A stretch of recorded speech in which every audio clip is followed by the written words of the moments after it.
A todos y muchas gracias por vuestra asistencia.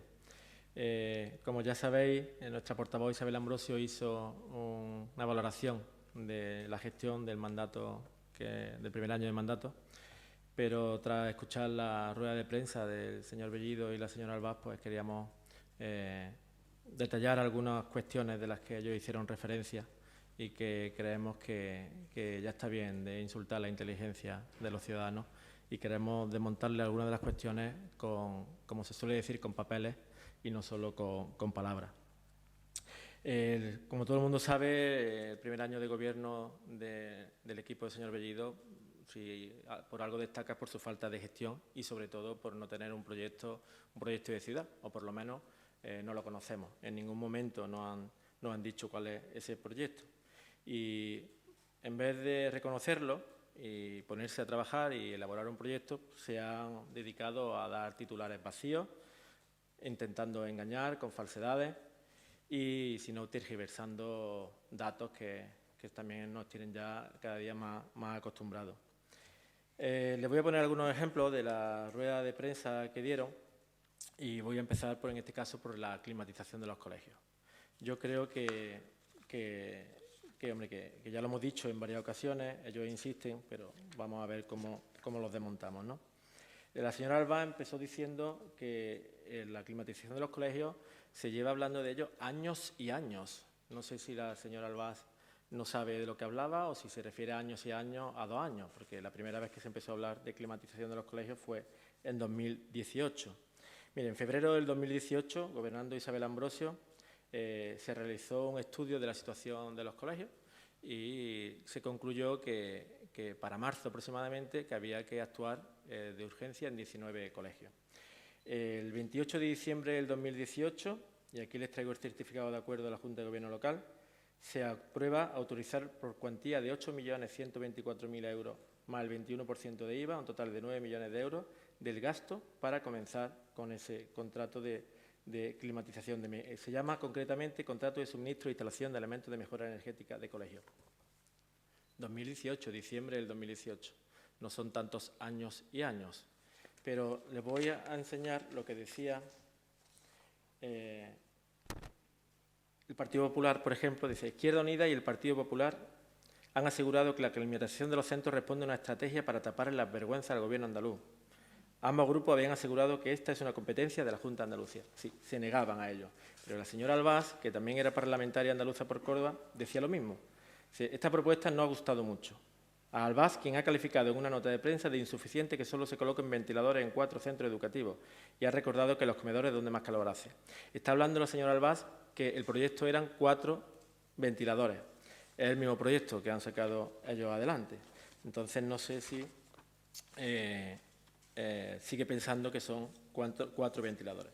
Bueno, pues, aún estando en contra, lo que han hecho en esta etapa, en este año, y es que es lo que tienen que hacer, porque es que para eso gobiernan, para eso lo han elegido los ciudadanos y para eso han formado gobierno y para eso cobran, es concluir el trabajo, concluir el procedimiento administrativo y llevar a cabo las obras. No han hecho otra cosa. Bueno, sí han hecho.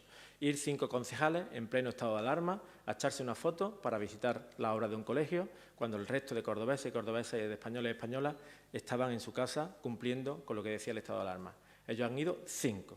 5, que también le puedo enseñar. En este caso, la foto que he sacado van 4, pero el señor Fuente le puedo asegurar que también estuvo en esa reunión. 5, a visitar el colegio. Pero además hay una moción aprobada, se aprobó el 13 de febrero de 2020, donde instamos, por acuerdo de todos los grupos políticos, al Gobierno a llevar a cabo proyectos de mejora del confort y de la climatización eficiente en un plan de climatización 2020-2023. En los presupuestos del 2020 hemos vuelto a ver la conclusión de los trabajos de la del 2019.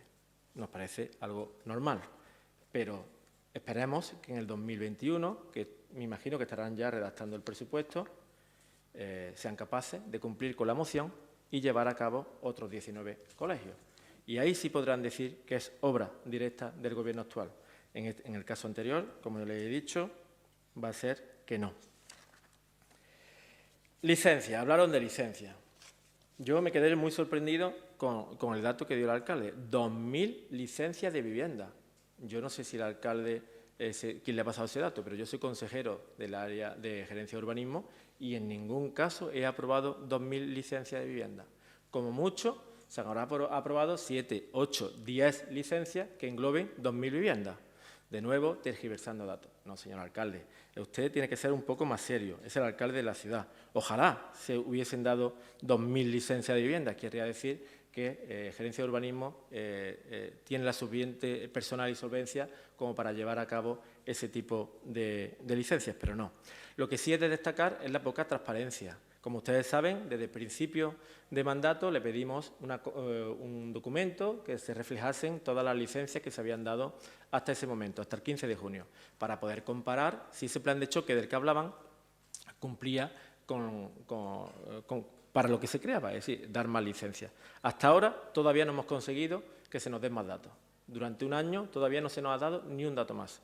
Esa falta de transparencia a mí me huele mal y yo creo que cuando se tienen que utilizar cuando se tienen que tergiversar los datos diciendo se han dado 2.000 licencias de vivienda, es porque algo no va mal. Mire, señor alcalde, hay que ser un poquito más humilde y lo que habría que decir es que hace falta personal que se está intentando solucionar, porque es cierto, se van a contratar arquitectos y administrativos para solucionar el tema y que cuando estén ese personal en la gerencia de urbanismo se agilizará el trabajo y se darán más licencias. Eso es lo que yo creo que se debería de decir. Podemos hablar del plan de choque. Lo del plan de choque yo creo que ya es de película. Vamos. Decir que el plan de choque es la esperanza de reactivación económica y social de esta ciudad es mentir desde el principio. ¿Por qué? Todo el mundo sabe que el plan de choque, el 80% del presupuesto del plan de choque es el presupuesto 2020. Y aquí me hago dos preguntas. ¿El señor alcalde sabía que iba a venir una pandemia y hizo un presupuesto que iba a ser el plan de choque? ¿Es adivino? O me hago una segunda pregunta. Si no hubiese habido una pandemia, ¿no pensaban ejecutar el presupuesto 2020? Porque es que si no, no tiene sentido decir que el plan de choque recoge 100 millones de euros cuando el 80% ya está recogido en el presupuesto. Y le voy a dar un dato importante para demostrar lo que digo. La señora Alba y el señor Fuentes decían la semana pasada que se habían puesto en carga 23,8 millones de euros del plan de choque.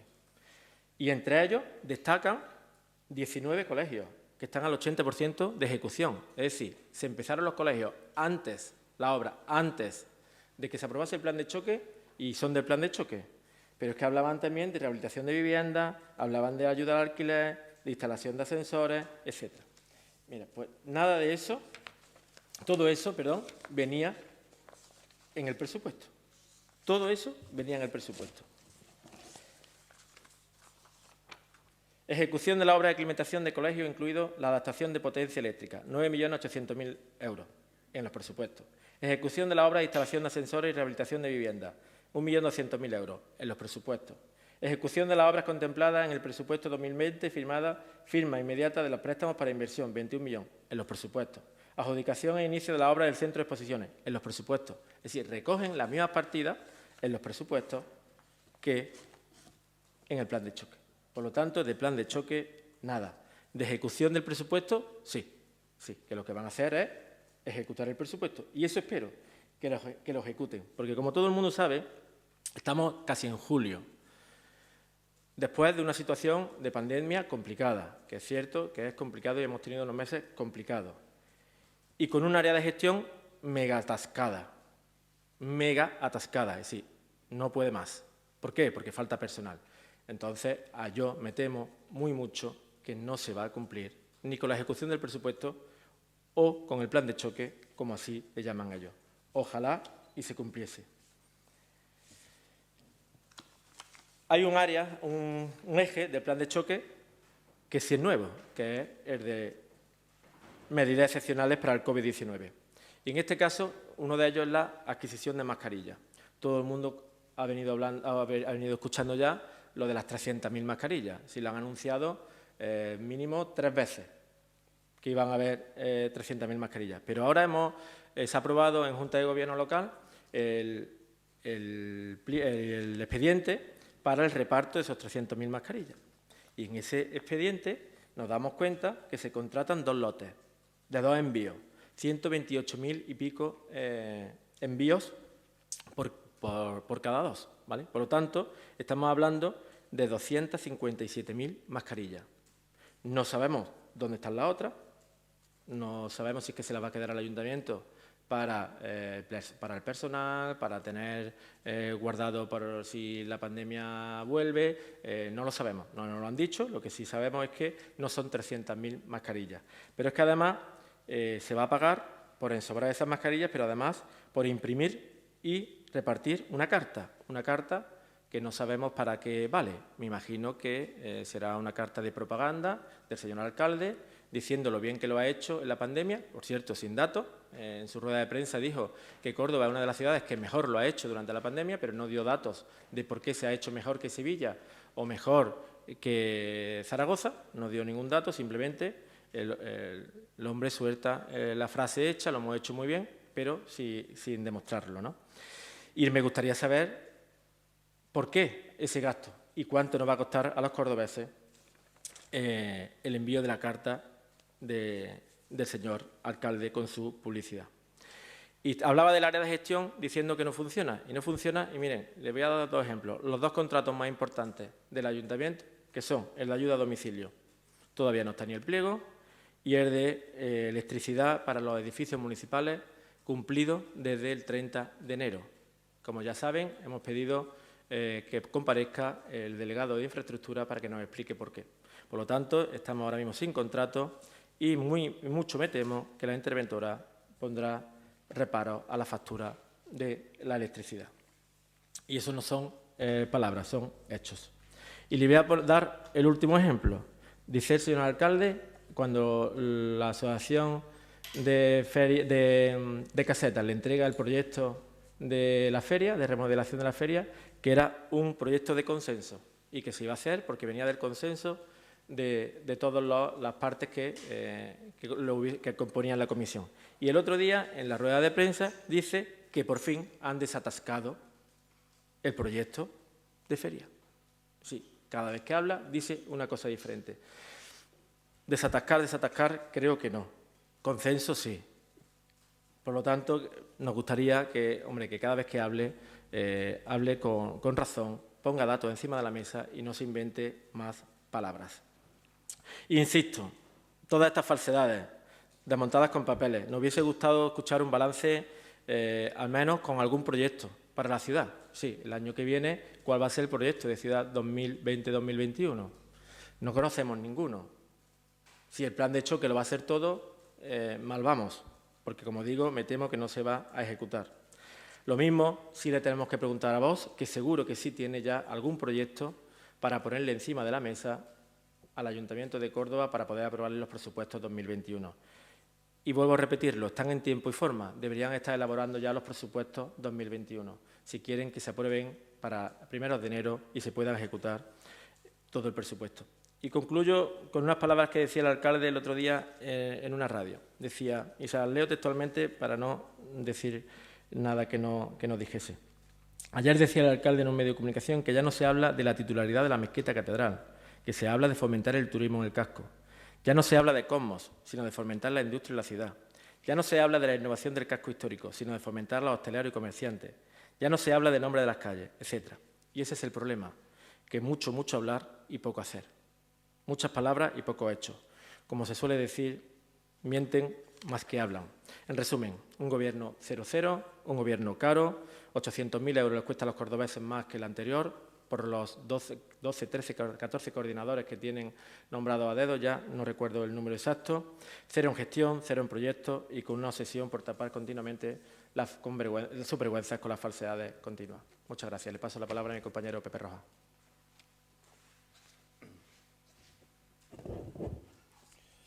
Buenos días.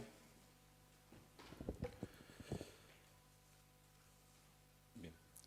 Deciros que, desde luego, las declaraciones que hacen en rueda de prensa, tanto el alcalde de la ciudad como la primera teniente de alcalde en rueda de prensa este lunes pasado, reflejan una ciudad en la que yo no vivo. El alcalde vive, seguro, en otra ciudad y posiblemente bajo la sombra de su limonero, pero yo vivo en esta ciudad que os voy a describir. Estos son los solares limítrofes con el centro y con uno de los referentes de la ciudad, que son el Palacio de Justicia. La ciudad presenta actualmente el mayor abandono en el día a día, un abandono significativo, un abandono donde continuamente se acude a la excusa de que el coronavirus está generando una imposibilidad de atender los servicios básicos esenciales municipales. Yo creo que es un recurso abusivo. Yo creo que los servicios municipales pueden prestar su servicio al menos en esas necesidades básicas esenciales, porque nos está ocurriendo lo siguiente. Tenemos atrapados ahora mismo todos los equipamientos educativos, deportivos, culturales, en todos los barrios y distritos de la ciudad, con un riesgo que puede ser absoluto, un riesgo de generar daños materiales importantes, también para las viviendas colindantes y, por supuesto, para las personas. Estamos en la ciudad sin un plan activa, un plan de contingencia capaz de ponernos al día en el mayor breve de tiempo posible. Eso lo hemos preguntado en las distintas comisiones y todavía no se nos ha dado respuesta. La ciudad prácticamente se puso a prueba la semana pasada durante el jueves o el viernes. Con una pequeña inclemencia fueron más de 100 las atenciones de los servicios públicos municipales los que tuvieron que acudir para retirar ramas de gran porte que se desgajaron al menor de los avisos de esa inclemencia meteorológica. Estamos ante una situación en que la ciudad necesita una revisión mínima de inspección para asegurar en esta fase de reapertura que los ciudadanos tengamos al menos unas garantías mínimas de pasear por calles, plazas y parques, o bulevares o zonas de paseo. La ciudad está saliendo, la ciudad se está incorporando, la ciudad está viendo sus barrios cómo están de afectados. Hasta ahora mismo tengo que trasladar que el Gobierno municipal no ha presentado ningún plan de trabajo que pueda resolver en corto o medio plazo esta situación. Y podemos hablar de otras situaciones, podemos hablar de algo en el que el propio alcalde en rueda de prensa nos decía que está trabajando para la reactivación económica, en este caso en el turismo, como un eje importante para potenciar el sector productivo en este ámbito. Deciros que hemos sido los últimos de Andalucía en abrir los recursos turísticos municipales. Ni siquiera los puntos de información mínima turísticos que tiene la ciudad hasta ayer no estuvieron abiertos.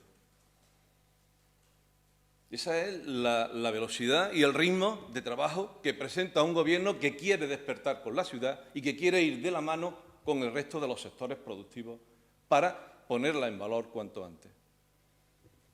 Tenemos que decir un dato que alentamos y que empezó en el Consejo de Administración de SEDECO, que lo trasladamos desde iniciativa municipal de este Grupo Municipal Socialista en la Comisión Permanente de Promoción de la Ciudad y también lo volcamos en el Consejo Rector de Turismo, de ir ganando e ir proyectándonos en el territorio nacional con al menos una garantía de que traemos a un turismo, a un visitante, a un residente que queremos que también se incorpore con garantías de seguridad sanitaria. Queríamos obtener y proponíamos que la ciudad tuviera ese marchamo donde a quienes nos visitaran pudiéramos decirle que tenemos un certificado y que están en un destino seguro, de confianza y de seguridad para todos. Realmente son otras ciudades las que ya lo han obtenido, van por delante, son competidoras, son ciudades hermanas, pero que han hecho su labor en esa fase de desescalada. Nos encontramos aún más con la puesta en valor de nuestros recursos turísticos.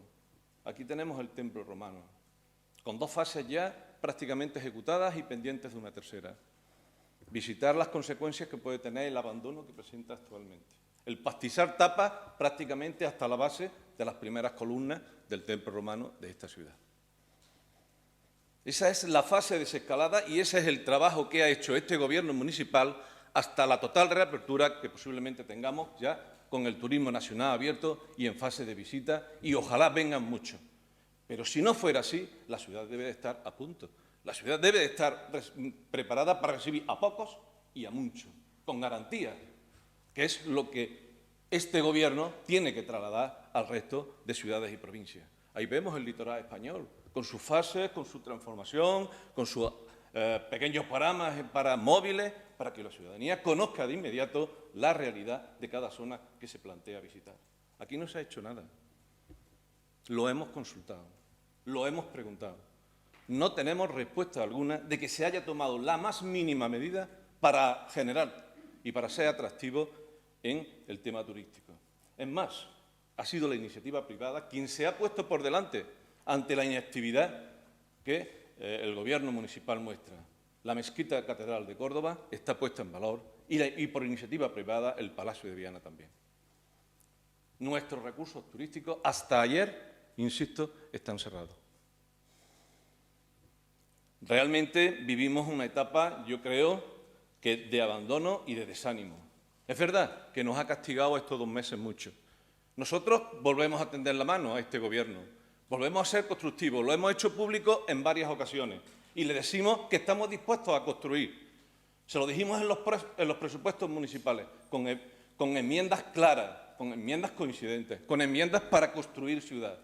Y fuimos claros y lo comunicamos a ustedes en distintas ruedas de prensa.